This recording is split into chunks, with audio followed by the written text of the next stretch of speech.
What if I told you that 8 ancient rules, written in blood and honor, still hold the power to transform your life today?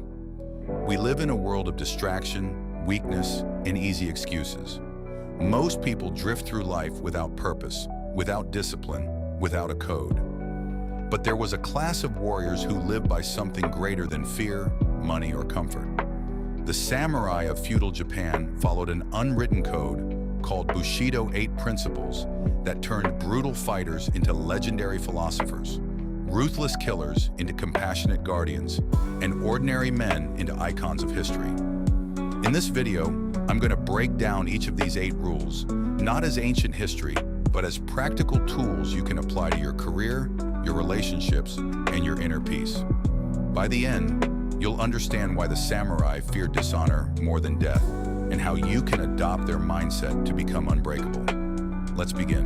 In the beginning, there was only the blade and the will to wield it, but the earliest samurai, little more than hired brutes, quickly learned that raw steel alone could not hold a nation together.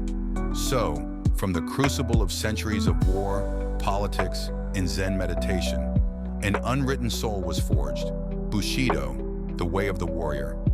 It was never a single scroll or a king's decree, but a living current that flowed through every campfire, every duel, and every quiet tea ceremony.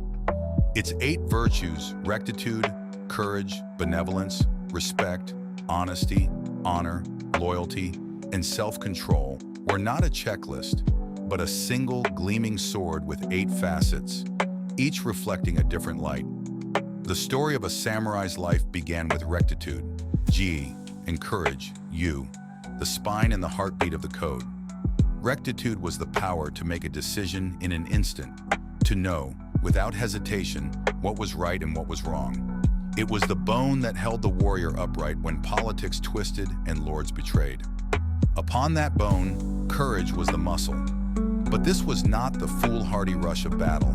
It was the courage to live with the consequences of a hard choice, the courage to spare a fallen foe, and the ultimate courage to face a shameful act, not with excuses, but with the cold dignity of the seppuku ritual.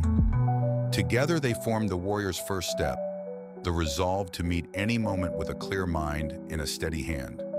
Yet a heart of stone breaks, so the code turned inward, demanding benevolence, Jin, and respect, Rei. The greatest samurai were not the most ruthless, but the most merciful, for only one with absolute power could afford to be kind. Benevolence was the rain that fell on the peasant's rice field, the quiet act of feeding a starving village after a victory, knowing that a lord's strength lay in his people's love. Respect was the ritual of every bow, every word, every placement of the sword upon entering a home. It was the recognition that even an enemy's life held the same fleeting cherry blossom beauty as one's own. In this way, the warrior transformed from a killer into a guardian, his violence made sacred by its service to others. Then came the unglamorous, grinding gears of daily honor. Honesty, Makoto, and honor, Meiyo. Honesty was not merely telling the truth, it was aligning one's every deed, word, and thought into a single, unbreakable thread. A samurai's promise was heavier than a mountain, for his word was his bond, and a broken word meant a broken self. Honor was the mirror he carried in his soul, not the fleeting praise of crowds, but the silent judgment of his ancestors. He would wash his sword not just of blood, but of lies. To lose honor was to lose existence itself, which is why a samurai would rather starve than accept a dishonest coin, and why his name, spoken 100 years after his death, still carried the weight of unblemished truth. Finally, the story resolved with loyalty, Chūgi, and self-control, Jisei, the twin pillars that held the entire edifice together. Loyalty was not blind obedience to a cruel master, but a conscious, lifelong bond of mutual duty. The Lord provided land and purpose, and the samurai gave his very breath in return. Yet even this devotion could not burn uncontrolled. Self-control was the quiet lake beneath the storm. It was the warrior who wept in private but smiled in public, who endured searing pain without a groan, and who mastered his rage so perfectly that he could write a poem in the midst of a cavalry charge. And when the final battle ended, When the shogunate fell and the age of the samurai faded into myth, Bushido did not die. It simply changed its armor.